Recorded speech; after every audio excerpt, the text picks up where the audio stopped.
Selamat siang, saudara-saudara sekalian. Kita ketemu lagi untuk kuliah evaluasi sumber daya alam.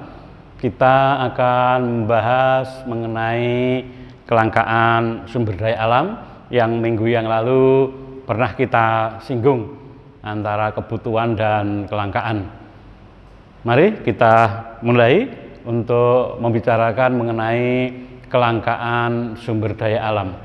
Nah, isu-isu kelangkaan sumber daya alam itu menurut penyebabnya bisa dibedakan menjadi beberapa hal, yang menjadi beberapa sebab. Yang pertama,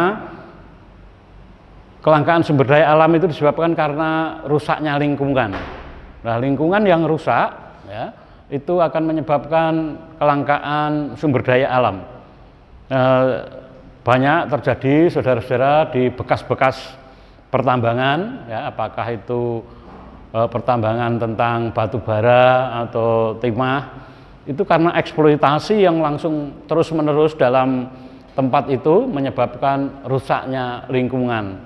Nah, rusaknya lingkungan menyebabkan sumber mata air di daerah itu juga rusak, yang menyebabkan air yang menjadi kebutuhan pokok pada masyarakat di daerah situ itu mengalami kelangkaan. Jadi kelangkaan itu bisa disebabkan karena rusaknya lingkungan. Yang kedua, kelangkaan itu disebabkan juga meningkatnya kebutuhan. Kita ketahui bahwa setiap tahun jumlah penduduk itu semakin bertambah, tetapi di satu pihak mengenai sumber daya itu tidak semakin bertambah. Justru kadang-kadang sumber daya itu semakin berkurang karena digunakan untuk tujuan yang lain, misalnya tanah itu digunakan untuk infrastruktur jalan, untuk infrastruktur perumahan-perumahan, sehingga area luas lahan tentang pertanian, kebutuhan khususnya untuk kebutuhan tanaman pangan itu berkurang ya, padahal di satu sisi jumlah penduduk itu terus bertambah. Kemudian yang ketiga itu pandangan masyarakat tentang sumber daya alam. Nah, pandangan masyarakat tentang sumber daya alam ini masih berbeda-beda, bervariasi karena disesuaikan dengan tingkat pendidikan, tingkat sosial, sehingga memandang sumber daya alam itu berbeda. Orang yang kurang memahami tentang sumber daya alam, dia akan memanfaatkan sumber daya alam itu semampunya dengan mengeksploitasi, yang menyebabkan akan menurunkan daya pulih atau daya regenerasi dari sumber daya alam tersebut, yang hal ini akan menyebabkan terjadinya kelangkaan. Nah, isu tentang kelangkaan sumber daya alam akibat rusaknya lingkungan lebih banyak terjadi pada sumber daya alam yang dapat diperbaharui, misalnya sumber daya air, sumber daya ikan, sumber daya hutan. Ini semakin rendah persediaan sumber daya alam tersebut, disebabkan semakin rendahnya kualitas lingkungan akibat dari meningkatnya pencemaran atau limbah, baik dari industri maupun dari rumah tangga. Selain itu, semakin memburuknya suatu lingkungan ya, sebagai akibat dari kemiskinan yang berkelanjutan, dapat menyebabkan pembangunan itu tidak berjalan dengan baik.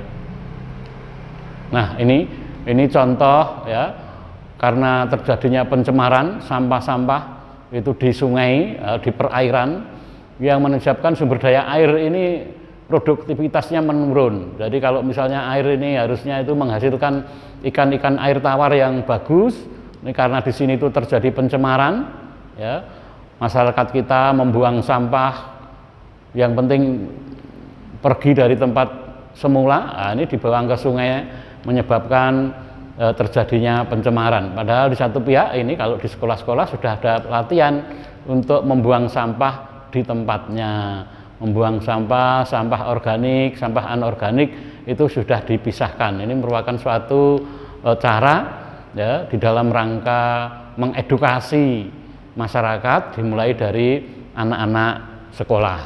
Nah, kemudian rusaknya lingkungan juga karena apa? Penebangan hutan yang tanpa melihat besar kecilnya hutan, semua yang ada dihabiskan semua. Nah, harusnya kan yang memang mempunyai diameter yang sudah cukup untuk keperluan, nah itu yang ditebang, tetapi diameternya yang kecil-kecil mungkin dipelihara dulu sambil menanam lagi. Nah, ini tidak, kalau terjadi penebangan yang seperti ini itu terjadi karena pengeksploitasian. Ini menyebabkan rusaknya lingkungan. Yang tadi kemiskinan, faktor kemiskinan yang hidup di daerah bantaran-bantaran sungai, nah, dia memanfaatkan sungai tidak hanya untuk mandi, cuci, tetapi juga untuk WC. Ya, ini faktor kemiskinan yang menyebabkan ini, sehingga sumber daya air kualitasnya akan berkurang, yang menyebabkan kelangkaan untuk sumber daya yang lain. Nah, ini contoh-contoh, misalnya ini terjadinya banjir, ya, terjadinya kerusakan lingkungan karena pertambangan. Nah, rusaknya lingkungan ini dapat menyebabkan itu tadi, terjadinya kelangkaan mengenai sumber daya alam. Nah, kemudian meningkatnya kebutuhan, ya, itu juga menyebabkan kelangkaan. Isu mengenai kelangkaan sumber daya alam akibat meningkatnya permintaan ini didasarkan pada laporan hasil penelitian dari Club of Roma. Di dalam laporan hasil penelitian Club of Roma itu menyebutkan bahwa setelah abad 20 diprediksi persediaan alam dunia itu semakin berkurang sebagai berikut. Nah, gas alam itu hanya cukup untuk 33 tahun misalnya. Nikel itu 150 tahun. Minyak bumi 34 tahun lagi habis. Nah, kalau saya mungkin 34 tahun lagi masih kuat ya, masih perjaka, masih kuat. Tapi kalau mahasiswa 34 tahun lagi, ini sudah waktunya untuk mempersiapkan untuk generasi yang akan datang. Nah, kalau 34 tahun lagi minyak itu habis, kemana lagi? Timah itu 11 tahun lagi diperkirakan habis. Besi 240 tahun lagi. Nah, ini semua gas alam, nikel, minyak bumi, ini kan sumber daya alam yang unrenewable, yang tidak dapat diperbarui, tidak dapat diperbarui. Ini harus pemakaiannya atau pemanfaatannya itu betul-betul diirit, ya, sesuai dengan kebutuhan. Nah, melihat kondisi tersebut, ya, merupakan batas dari pertumbuhan ekonomi dunia. Bahkan bisa saja dunia akan mengalami kemunduran karena sumber daya alam yang sangat penting seperti tadi, timah, nikel, besi, itu jumlahnya semakin terbatas, sedangkan tingkat konsumsi dunia, konsumsi kita itu terus meningkat. Jika penggunaan sumber daya alam itu meningkat 5% saja per tahun, tingkat penggunaan itu akan meningkat menjadi 2 kali lipat dalam waktu 14 tahun. Nah, kalau penggunaannya meningkat 5 tahun, nah, penggunaan itu berlangsung 2 kali lipat dalam waktu 14 tahun. Jika sekarang ini persediaan diketahui 100 kali penggunaan saat ini pula, maka persediaan yang ada akan habis, ya, dalam waktu 36 tahun yang akan datang. Oleh karena itu masyarakat itu mempunyai beberapa pandangan, ya, terhadap sumber daya alam. Beberapa isu sosial dan budaya masyarakat menyebabkan juga terjadinya kelangkaan, ya, isu-isu sosial. Pengalaman sejarah menunjukkan bahwa ada pergeseran penggunaan sumber daya alam dalam masyarakat. Pergeseran tersebut adalah dari penggunaan sumber daya alam yang dapat diperbarui, renewable resources, ke sumber daya alam yang tidak dapat diperbarui, stock resources, atau unrenewable resources atau stock resources. Nah, ini kalau terjadi pergeseran seperti ini, justru nanti akan mempercepat terjadinya pengurangan terhadap sumber daya alam yang ada. Nah, oleh karena itu masyarakat perlu diedukasi terhadap peran dan pentingnya sumber daya alam, ya, khususnya pada masa-masa yang lampau akibat kurang menghargai terhadap lingkungan dan sumber daya alam. Nah, saudara-saudara sekalian, di dalam memandang sumber daya alam di tingkat masyarakat itu ada pandangan pesimis dan ada juga yang pandangan optimis terhadap sumber daya alam. Nah, orang-orang yang mempunyai pandangan pesimis, kelompok pesimis itu intinya mempunyai kekhawatiran ya, akan adanya kelangkaan sumber daya alam yang dari ke hari itu kebutuhannya semakin meningkat. Dia merasakan bahwa kelangkaan itu akan ada terhadap sumber daya alam karena semakin banyaknya penduduk. Nah, dia merasa pesimis ya. Pendapat kelompok pesimis ini itu dapat disederhanakan sebagai berikut ya. Ketidakmampuan alam menyediakan kebutuhan hidup manusia. Alam dirasa tidak mampu menyediakan kebutuhan hidup manusia akibat terlalu tinggi kebutuhan manusia dari hari ke hari, atau dengan kata lain ya, tidak seimbangnya pertumbuhan sumber daya alam dibandingkan dengan meningkatnya kebutuhan terhadap sumber daya alam tersebut. Kemudian yang kedua, adanya peningkatan terhadap harga barang dan jasa akibat meningkatnya biaya produksi ya, yang disebabkan oleh semakin meningkatnya biaya pengambilan atau pengolahan sumber daya alam itu. Karena biaya pengambilan atau pengolahan sumber daya alamnya itu biayanya yang besar, nah ini menyebabkan harga ya, barang dan jasa itu semakin meningkat. Kemudian yang ketiga, batas persediaan sumber daya alam akan segera tercapai, yang berarti tercapai pula batas pertumbuhan ekonomi atau batas pembangunan dunia, sehingga manusia harus membatasi kegiatannya sesuai dengan batasan-batasan alamiah ya. Ini kelompok pandangan dari kelompok pesimis. Kemudian yang kedua itu dari pandangan kelompok optimis. Kelompok optimis ini memandang, menurut kelompok optimis, bahwa dengan adanya kemajuan teknologi akan mengurangi, tidak akan menguras sumber daya alam. Jadi dengan kemajuan teknologi itu tidak akan menguras sumber daya alam, tetapi justru dengan kemajuan teknologi cenderung mengurangi pengurasan terhadap sumber daya alam ya, dengan alasan sebagai berikut. Satu, kemajuan teknologi cenderung untuk menemukan cara-cara produksi baru yang bisa menghemat penggunaan barang-barang sumber daya ya, sehingga sebagai input dalam proses produksi. Jadi dengan teknologi yang canggih, dengan teknologi yang maju, itu menyebabkan penggunaan barang-barang sumber daya sebagai proses produksi itu bisa dikurangi, bisa diminimalisir. Ini. Dua, dengan kemajuan teknologi dapat memungkinkan sumber daya alam dapat digunakan berulang kali lewat proses daur ulang, recycle. Meskipun mungkin dari proses daur ulang itu dari segi kualitasnya itu menurun atau berkurang.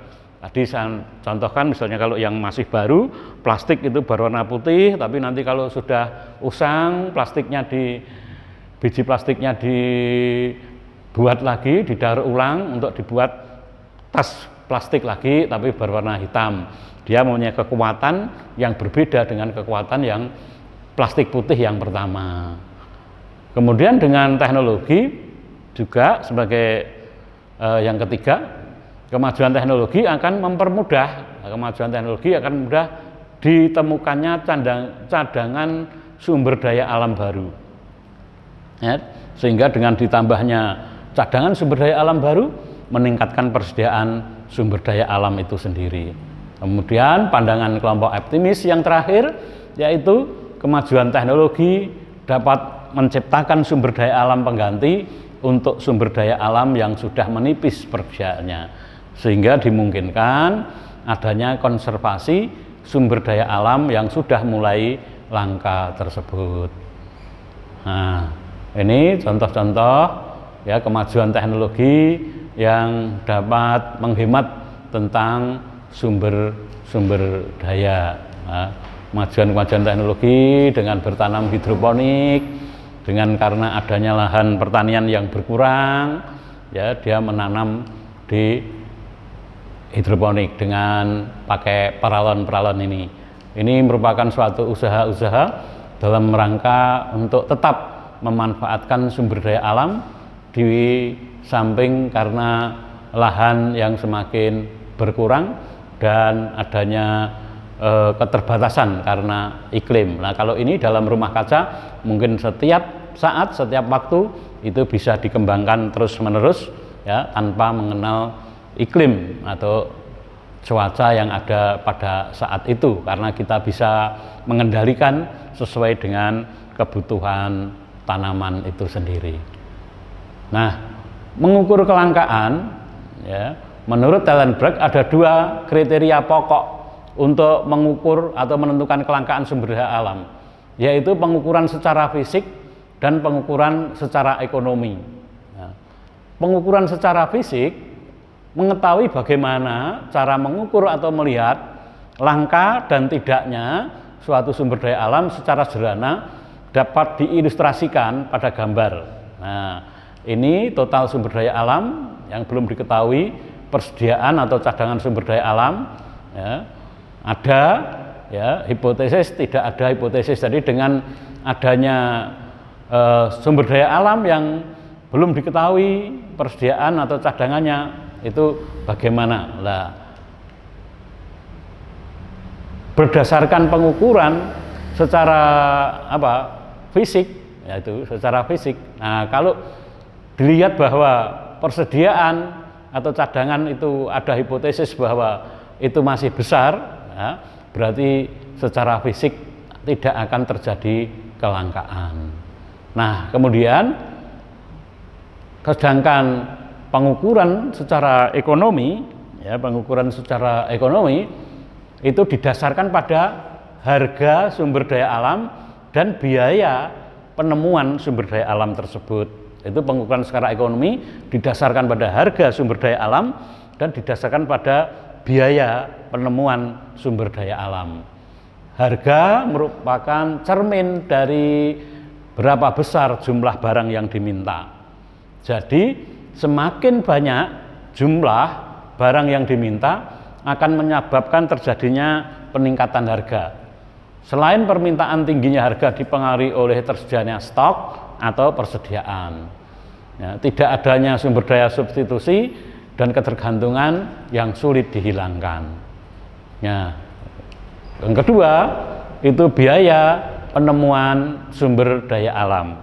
Biaya ini merupakan besarnya biaya, ya, yang dikeluarkan untuk menemukan sumber daya alam, ya, seperti biaya penelitian, biaya pencarian melalui teknologi maupun manual dan sebagainya. Nah, biaya penemuan sumber daya alam menggambarkan bahwa semakin besar, ya, biaya penemuan per unit sumber daya alam, maka menunjukkan bahwa sumber daya alam tersebut semakin langka, ya, semakin langka, ya. Begitu juga sebaliknya, itu juga sebaliknya. Ini pengukuran secara ekonomi, bukan secara ekonomi. Sekian, saudara-saudara sekalian, apakah kira-kira ada pertanyaan tentang kelangkaan sumber daya? Nah, kalau tidak ada, nanti materi kuliah akan saya lanjutkan untuk minggu depan. Terima kasih atas perhatiannya. Assalamualaikum warahmatullahi wabarakatuh.